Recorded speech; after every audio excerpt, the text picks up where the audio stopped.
Okay, we've seen what happened today there in Kenya, which was shocking here in Nigeria today.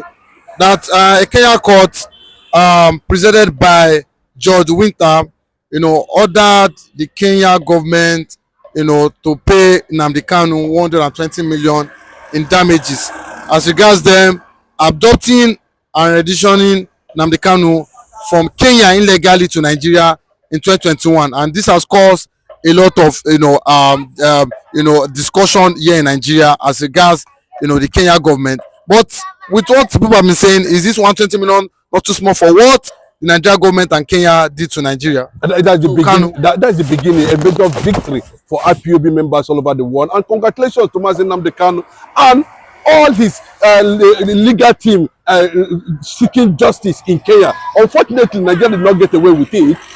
Assurance is already shut down. What we are hearing now is that there's an emergency meeting because the ICC has been elected, the international community has been elected, and there is ongoing underground check to see how the likes of Buhari, the likes of Uhuru Kenyatta, the former president of Kenya, will be brought to answer questions of illegality and having contravened the Commonwealth law. That's where the problem is. And we keep on saying it when we say Mazi Nnamdi Kanu is illegally renditioned, kidnapped. It kept incommunicado for several, I think for 8 days before he was finally, hooded and brought back to Nigeria. What a wickedness. And this thing actually took place in Kenya. So we keep on saying it that Kenya will be held responsible for, contravening the Commonwealth Treaty, for abridging the international law of human rights, of which Nigeria was also a part of that treaty, Commonwealth Treaty.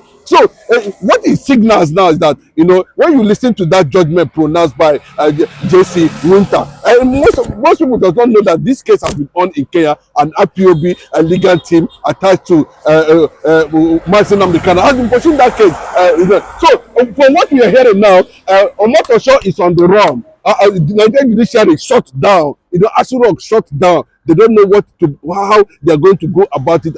Definitely because they have written a major international letter to Tinubu, and Tinubu have to provide Malami, have to provide Buhari, and of course Femi Adesina at the end of the day. Then the same thing is going to happen to Uhuru of Kenyatta. They have to provide these people so that they can be able to face the law, the ICC at the end of the day, so that they will tell their own story, how they managed to carry out, that kind of calamity. Then we'll be able to see, the role the former president of America actually played in this. I'm talking about Barack Obama, the role other Arab nations played in this, But unfortunately, Mazi Nnamdi Kanu was able to survive these major atrocities across the world. And not only you can see now, victory everywhere, victory for Biafra, victory for everybody that's involved in this struggle of reality. Mazi Nnamdi Kanu said it very, the end of Nigeria has come. I will end Nigeria. I will be the end of Nigeria, and that is what we are saying now. But even I don't know the charisma. I don't know where he's going to borrow the energy again. James Omotosho in Asoro, in Abuja, to muster the courage to stand and look at Nnamdi Kanu's case and say he's opening defense. Now, the country where this calamity was carried out, criminality was done, has come out and said what we did is wrong. What else? What we actually did is absolutely wrong. And this man, you do know what it means to keep somebody incommunicado. And that is the anger of the judge, J.C. Judge Winter of Kenya.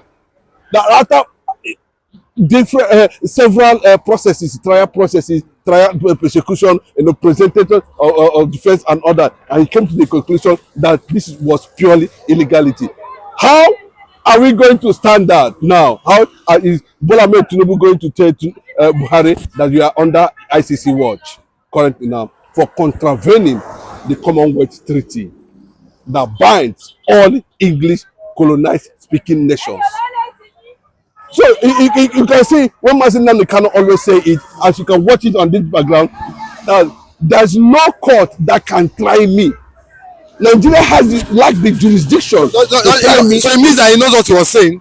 He knows 100% that he's saying the right thing. When they are telling him that Nnamdi Kanu is already bigger than Nelson Mandela, it is not a joke. When they are telling you that Nnamdi Kanu is bigger than Nigeria, it is not a joke. When they are telling you that Nnamdi Kanu has been ordained and perfected, fortified for this agenda, nobody believed it. But it seems that everything is working on his behalf, because he said this very clearly that it was God, Chukwuokike Abiyama, that sent me. He has crumbled the Kenyan government. From his prophetic messages that he has said before now that's happening, his prophecy. Even Showeri called him a prophet. Yes, of course. Are they pretending? Are you not seeing even the Hausa youth celebrating Mazi Nnamdi Kanu? Are you not seeing even the Yoruba youth celebrating Nnamdi Kanu? Are you not seeing, globally what is going on now? And this is a major victory for IPOB members who have just established, their command headquarters in Europe, right there in Germany. Nigeria, I think it is. See, I'm telling you, it will be very dangerous for them to, underrate somebody who has said it, that I will be your end. And it's not even the lion day was confronting the demons.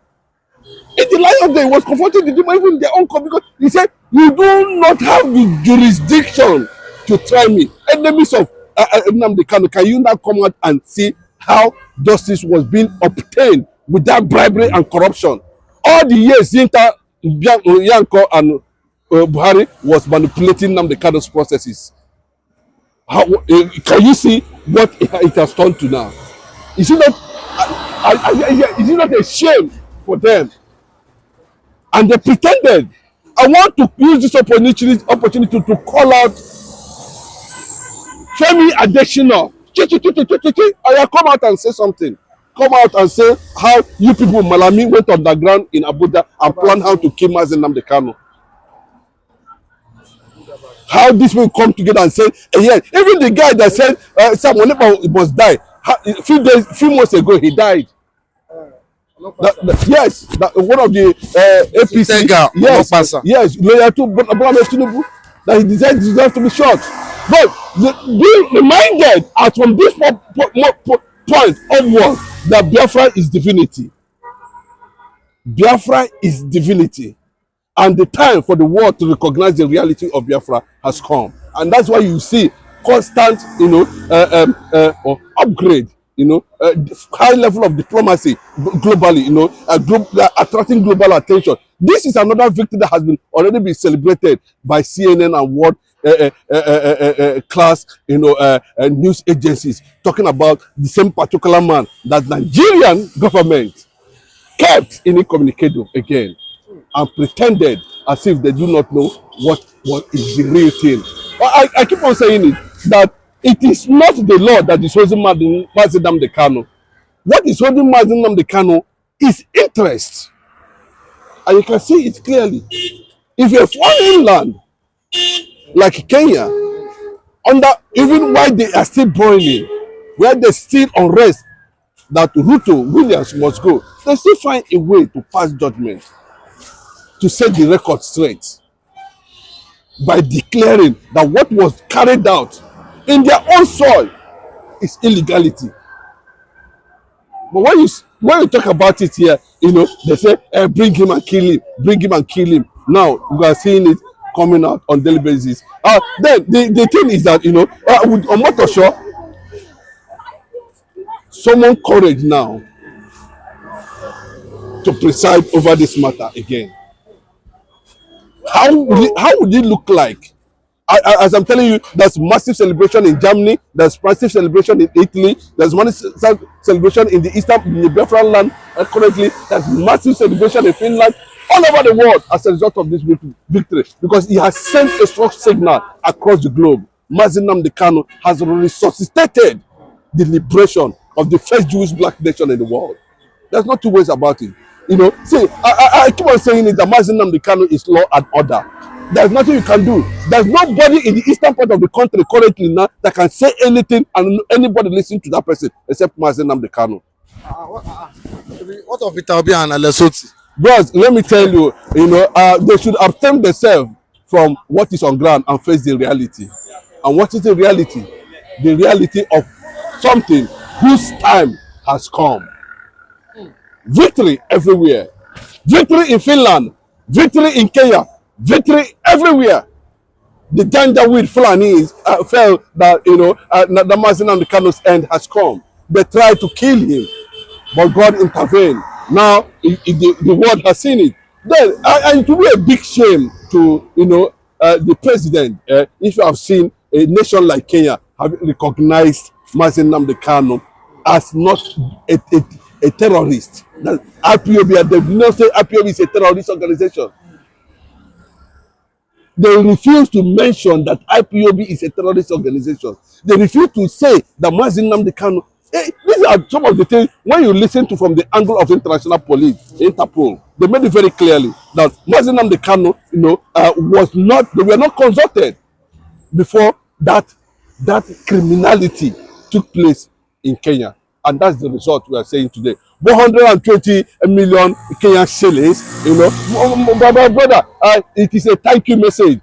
I'm sorry that this is happening in our land under our watch, and we cannot continue to hide it anymore. And I'm telling you, that war is coming.